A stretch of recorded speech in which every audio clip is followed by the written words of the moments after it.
प्राचीन काल की बात है। किसी गांव में नदी के किनारे महेश नाम का एक मछुआरा अपनी पत्नी के साथ निवास करता था। वे दोनों एक छोटी सी झोपड़ी में रहते थे। उनके दो बच्चे भी थे, एक लड़का और एक लड़की। वह लड़की लड़के से बड़ी थी और काफी सुंदर थी। लड़का भी स्वस्थ और सुंदर था। उन लोगों को जिंदगी काफी अच्छी प्रकार से गुजर रही थी, किसी बात की कोई चिंता नहीं थी। एक दिन सुबह सवेरे मछुआरे ने कहा, देखो मोनी बेटी, मैं और तुम्हारी माँ जरा बाजार तक जा रहे हैं अपने भाई के साथ। तुम घर पर ही रहना और उसका ख्याल भी रखना। जी पिताजी, हम लोग शाम तक वापस आ जाएंगे, तुम घबराना नहीं, माँ ने समझाया। ठीक है माँ। माता पिता के जाने के बाद मोनी अपनी छोटी भाई के साथ घर के आंगन में खेलने लगी। देखो मोनू, वह भालू आया, अब चूहे का शिकार करेगा। देखो यह रहा शेर। वह इस तरह अपने भाई को साथ आंगन में खेल रही थी, लेकिन कुछ देर बाद उसका मन उब गया और वह अपने माता पिता का हुक्म भला कब तक मानती। पास ही में एक मदारी तमाशा दिखा रहा था। वह वहां उस मदारी का तमाशा देखने चली गई। काफी देर तक वह उसी मदारी और भालू का तमाशा देखती रही। उसे खेल देखने में यह भी पता नहीं चला कि उसका छोटा भाई भूखा प्यासा घर पर अकेला है। उधर मछुआरे की झोपड़ी के ऊपर से विशालकाय बगले उड़ते नजर आ रहे थे। उनकी नजर घर में बैठे नन्हे मोनू में पड़ी तो वह आपस में बोले, अरे यार देखो, एक छोटा सा बच्चा, आज हम लोग उसी का शिकार करते हैं। ठीक है चलो, दूसरे बगले ने कहा। उन्होंने मोनू से कहा, अरे नन्हे बालक, तुम यहाँ खेल रहे हो, आओ हमारी पीठ पर बैठ जाओ और फिर हम तुम्हें आकाश की सैर करा कर लाते हैं। सच? मोनू ने कहा, हाँ बिल्कुल। तुम जरा अपनी पीठ पर बैठकर देखो कितना मजा आएगा। हाँ बिल्कुल, तुम जरा हमारी पीठ पर बैठकर तो देखो कितना मजा आएगा।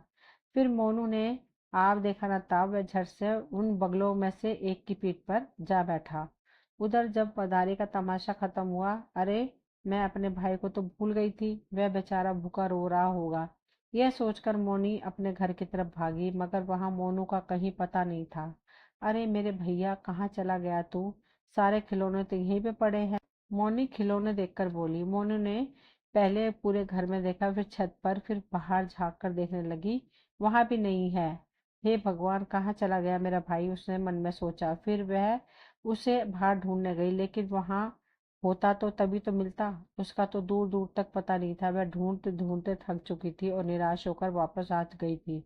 पता नहीं मोनू कहाँ चला गया। अब मैं माँ और पिताजी को क्या जवाब दूंगी, उसने सोचा। फिर उसके मन में ख्याल आया कि जब मैं उन्हें मोनू के गुम होने की सूचना दूंगी तो क्या वे सदमा बर्दाश्त कर सकेंगे? यह सोचकर ना जाने उसे कैसे कैसे ख्याल आने लगे। फिर उसने सोचा कि नहीं, मैं इस तरह बेमौत अपने माता पिता को मरते हुए नहीं देख सकती। मैं अपने भाई को हर कीमत पर कहीं से भी तलाश करके लाऊंगी। फिर वह अपने भाई को पुकारती हुई एक दिशा में दौड़ती हुई चली गई। मोनू भैया, कहाँ हो तुम? मुझे आवाज देकर बताओ। बस वो यही चिल्ला रही थी। अभी वह कुछ ही दूर पहुंची थी कि उसे एक बकरी मिली। उसने मोनी से पूछा, अरे मोनी बेटी, क्या बात हुई? इस प्रकार बदहवास सी क्यों? कहाँ जा रही हो? मोनी ने बताया, मैं अपने छोटे भाई मोनू को तलाश कर रही हूँ। तुम? क्या तुमने उसे देखा है? बकरी बोली, नहीं मैंने उसे नहीं देखा। तुम मेरा थोड़ा सा दूध पी लो, फिर मैं भी तुम्हारे भाई को ढूंढने में तुम्हारी मदद कर सकती हूँ। मोनी ने कहा, नहीं मैं तुम्हारा दूध नहीं पी सकती। मेरे माता पिता ने मुफ्त की चीज लेने से मना किया है। मैंने पहले भी उनकी आज्ञा नहीं मानी थी, इसलिए अब पछता रही हूँ। अब मैं दूसरी गलती नहीं करूंगी। ठीक है, तो फिर मैं भी तुम्हारी कोई मदद नहीं करूंगी, बकरी ने कहा। मोनी बेचारी उदास सी हो गई। अकेले ही अपने भाई की तलाश करने के लिए चल दी। आगे चलने पर उसे आम का पेड़ मिला। उसने पूछा, अरे मोनी बहन, तुम कहाँ जा रही हो? काफी परेशान लग रही हो। मोनी ने बताया, भैया मैं अपने भाई को ढूंढ रही हूँ। क्या तुमने उसे देखा है? नहीं, मगर तुम मेरे शरीर से एक आम तोड़कर खा लो, मैं तुम्हारी सहायता कर सकता हूँ। नहीं भैया, मुझे माफ करना, मेरा दिल आम खाने को नहीं चाह रहा है, उसने कहा। पेड़ बोला, ठीक है, तो फिर मैं भी तुम्हारी कोई मदद नहीं करूंगा, अपनी मदद खुद करो। वह बेचारी फिर अकेली आगे बढ़ गई। कुछ दूर जाने पर वह सरोवर के पास पहुंची और कहने लगी, सरोवर भैया, क्या तुमने मेरे भाई को कहीं देखा है? पता नहीं वो कहाँ चला गया। सरोवर ने कहा, नहीं, अगर तुम मेरा थोड़ा सा पानी पी लो तो मैं तुम्हारी सहायता कर सकता हूँ। नहीं, मैं तो कुएं का मीठा पानी पीती हूँ, तुम्हारा पानी क्यों पीऊं? वह बोली। तो फिर ठीक है, तुम खुद ही अपने भाई को ढूंढो, मैं तुम्हारी मदद नहीं कर सकता, सरोवर ने कहा। मोनी निराश होकर फिर आगे बढ़ी। वह अपने मन में बोली, हे भगवान, मोनू का कहीं भी पता नहीं है। मैं रास्ता भटक कर इस सुनसान जंगल में आ पहुंची हूँ, मेरी सहायता कर भगवान। यह कहकर वह कुछ दूर चली गई। उसे एक छोटी सी झोपड़ी दिखाई दी। उसने देखा, अरे ये झोपड़ी कैसी है, चलकर देखना है तो चाहिए, हो सकता है कि इसमें रहने वाला ही मेरी मदद कर दे और मुझे इस जंगल से बाहर निकालने का रास्ता बता दे। मोनी झोपड़ी के पास पहुंची और जैसे ही उसने खिड़की से अंदर देखा, वह चौंक पड़ी। अरे मोनू, यहाँ पर कैसे आ गया? कौन लाया इसे यहाँ? जरूर इसने कोई राज है, मगर अपने भाई को यहाँ से लेकर जाऊंगी। मनी मन वह निश्चय करके मोनी जैसे दरवाजे पहुंचे, जादूगरनी बुढ़िया ने कहा, ए लड़की, कौन है तू? तुम शाम ढले इस जंगल में क्यों, क्या करने आई हो? मोनी उस खौफनाक खतरनाक बुढ़िया को देखते ही डर गई। उसने मन में सोचा, है भगवान, कितना खतरनाक बुढ़िया है, जरूर कोई चुड़ैल या डायन होगी।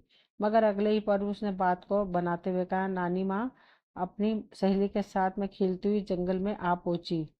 मुझे जंगली जानवरों से बहुत डर लगता है, इसलिए मुझे रात भर के लिए अपने यहाँ ठहरा ले। सुबह होते ही मैं यहाँ से चली जाऊंगी। यह सुनते ही जादूगरनी बुढ़िया खुश हो गई। उसने मन ही मन में सोचा, वाह चंडालनी माँ, तू कितनी दयालु है, एक शिकार और भेज दिया। बुढ़िया बोली, क्यों नहीं बेटी, आओ अंदर आ जाओ, तुम एक रात क्या चाहे जब तक रहो। मोनी झोपड़ी के अंदर आ गई। बुढ़िया बोली, बेटी तुम यहाँ पर बैठ जाओ, तुम्हें भूख भी जरूर लगी होगी, इसलिए मैं तुम्हारे लिए खाने का इंतजाम करती हूँ। बुढ़िया चली गई। मोनी को वहां बैठे बैठे काफी वक्त बीत गया। तभी वहां एक खरगोश आया। उसने कहा, बहन, तुम कौन हो और यहाँ सुनसान जंगल में कैसे आई? मेरा नाम मोनी है, मैं रास्ता भटक कर यहाँ तक आ गई हूँ, मोनी ने बताया। क्या तुम जानती हो कि ये बुढ़िया कौन है? खरगोश ने हैरानी से पूछा। नहीं, यह बुढ़िया एक दुष्ट जादूगरनी है और वह तुम्हारे खाने का इंतजाम करने गई है। उस बुढ़िया को बच्चों का मांस बहुत अच्छा लगता है। यह सुनते ही मोनी रोने लगी। रो नहीं बहन, मगर खरगोश भैया, अब मैं क्या करूं? यह जो छोटा लड़का है वो मेरा भाई है, मैं इसी को ढूंढती यहाँ तक आई हूँ। मोनी ने सारी बातें सच बता दी। खरगोश ने पूरी बात सुनकर, बहन, तुमने माँ बाप का कहना न मानकर बहुत बड़ी भूल की है, लेकिन तुम चिंता मत करो, मैं तुम्हारी सहायता करूंगा। क्या तुम सचमुच हमारी मदद करना चाहते हो? कहीं ऐसा तो नहीं कि तुम भी उस बुढ़िया के साथी हो और हमें फंसाना चाहते हो? नहीं बहन, मैं उस बुढ़िया का साथी नहीं बल्कि उसका नाती हूँ। नाती? उसने हैरानी से पूछा। तुम्हें यह जानकर आश्चर्य हो रहा होगा कि खरगोश जादूनी का नाती कैसे हो सकता है। मैं तुम्हें विस्तार से सब कुछ बताता हूँ। मेरी इस नानी को सिद्धि प्राप्त है। जिस किस्म के प्राणी को यह खाएगी वैसे ही रूप बना लेगी तथा उनके अस्थि पंजर से उनके पशु पक्षी जीव जंतु जो बनाना चाहेगी वह बना सकती है। लेकिन तुम्हें खरगोश कैसे बना दिया? मोनी ने पूछा।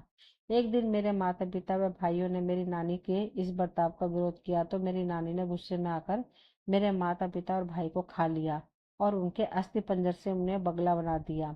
वह बगलों की तुम्हारे भाई को यहाँ उठाकर लाए हैं। नानी का यह काम मुझे भी पसंद नहीं था, इसलिए एक दिन मैंने विरोध भी किया।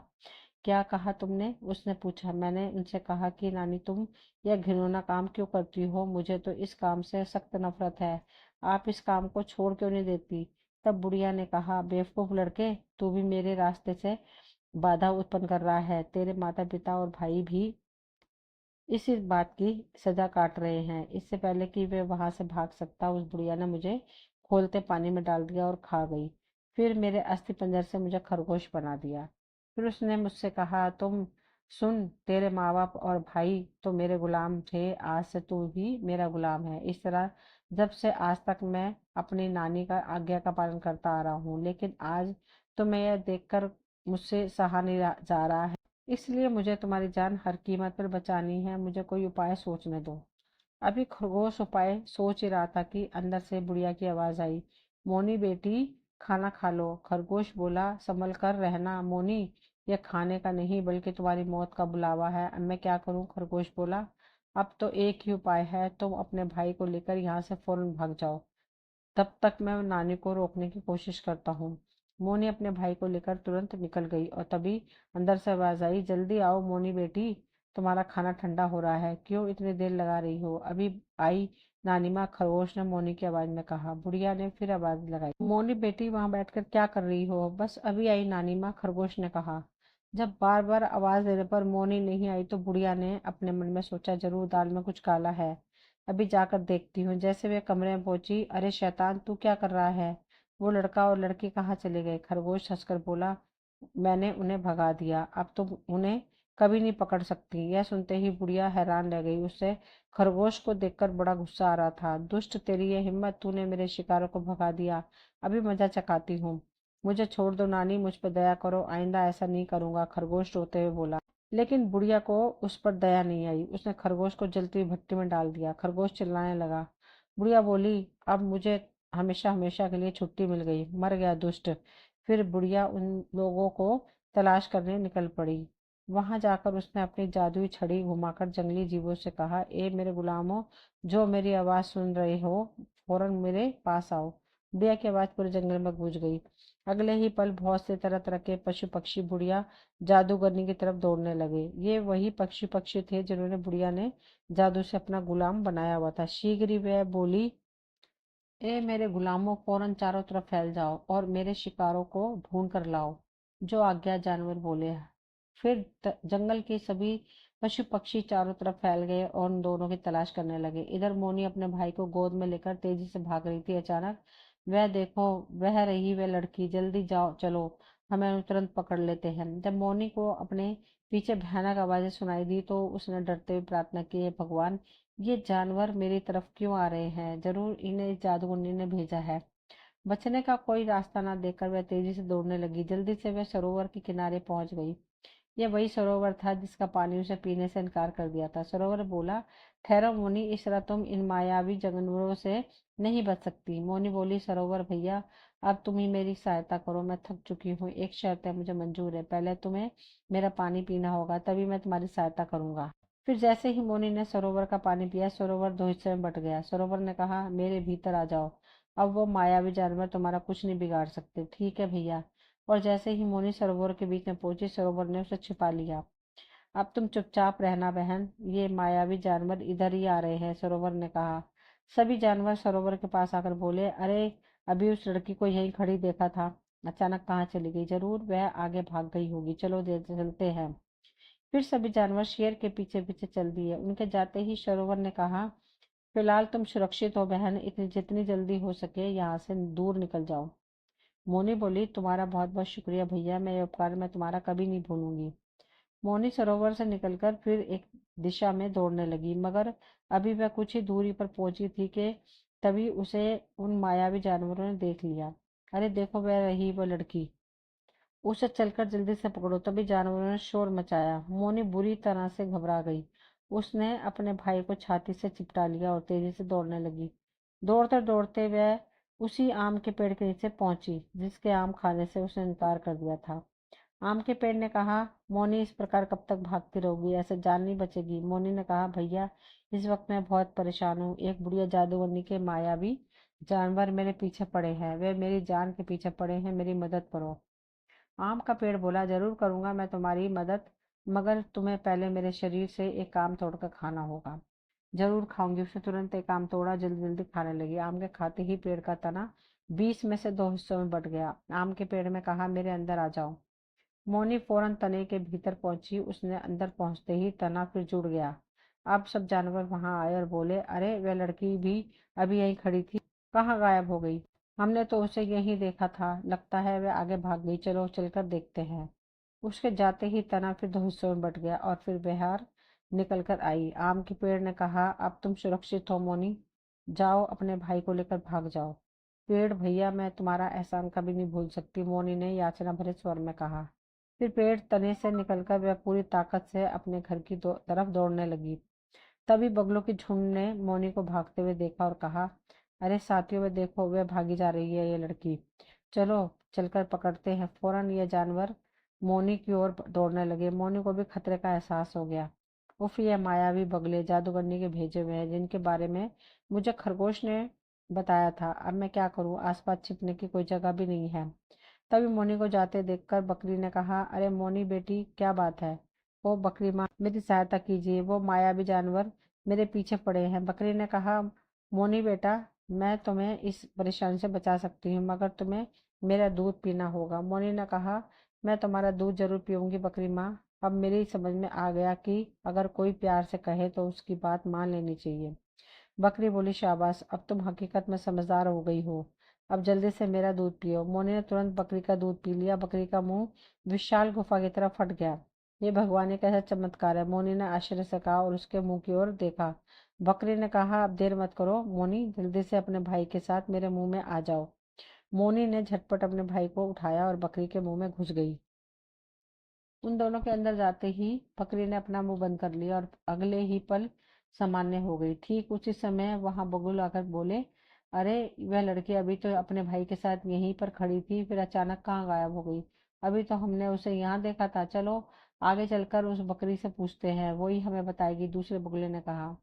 बगलों ने बकरी से आकर पूछा, बकरी बहन, क्या तुमने यहाँ एक लड़का और लड़की को देखा है? नहीं तो अभी अभी तो वह तुम्हारे पास खड़े थे, हमने कुछ पल पहले देखा था। अच्छा, वो लड़का और लड़की? बकरी अनजान बनते हुए बोली, तुम उनकी बात कर रहे हो? हाँ।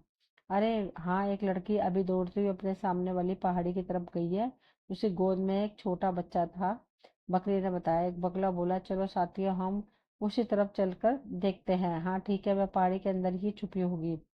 दूसरे बगुले ने कहा। उनके जाते ही बकरी खिलखिलाकर हंस पड़ी और हंसते हंसते कहने लगी, मैंने उन बगलों को कितनी आसानी से बेवकूफ बना दिया। फिर बगलों की नजर से ओझल होते ही उसने मोनी से कहा, मोनी बेटी, बाहर आ जाओ, अब तुम बिल्कुल सुरक्षित हो, जाओ अपने भाई को लेकर घर जाओ। मोनी बकरी के पेट से बाहर निकल आई और याचना भरे स्वर में बोली, शुक्रिया बकरी माँ, तुमने जो आज मुझ पर उपकार किया है वो मैं कभी नहीं भूल सकती। इतना कहकर वह आगे चल दी। मोनी आगे जाकर रास्ता भटक गई थी, तभी उसके सामने एक परी प्रकट हुई। उसने मोनी से कहा, क्या बात है मोनी बेटी, तुम इतना परेशान क्यों हो? मोनी ने कहा, परी माँ, मैं अपने घर जाना चाहती हूँ, क्या तुम मुझे मेरे घर छोड़ दोगी? क्यों नहीं, आओ मेरे परों पर बैठ जाओ, मैं तुम्हें घर छोड़ दूंगी, परी ने कहा। और फिर मोनी अपने भाई को लेकर परी के पंखों पर सवार हो गई। परी ने उन्हें ले जाकर उनके घर छोड़ दिया। मोनी के माता पिता मोनू और मोनू को देखकर बहुत खुश हुए। उन्होंने दोनों को गले से लगा लिया। इधर अब काफी छानबीन के बाद भी जादूगरनी के तमाम गुलाम पशु पक्षियों को मोनी और उसका भाई नहीं मिले, तो वे निराश होकर वापस जादूगरनी के पास पहुंचे। उन्हें खाली हाथ आते देखकर जादूगरनी आग बबूला हो गई। उसने सभी जानवरों को खूब फटकारा, अरे नमक हरामों, कामचोरों, तुम सब लोग मिलकर मेरा जरा सा भी काम नहीं कर सकते, फिर तुम्हारे जिंदा रहने से क्या फायदा? मैं तुम्हें अभी जलाकर भस्म कर दे दूंगी।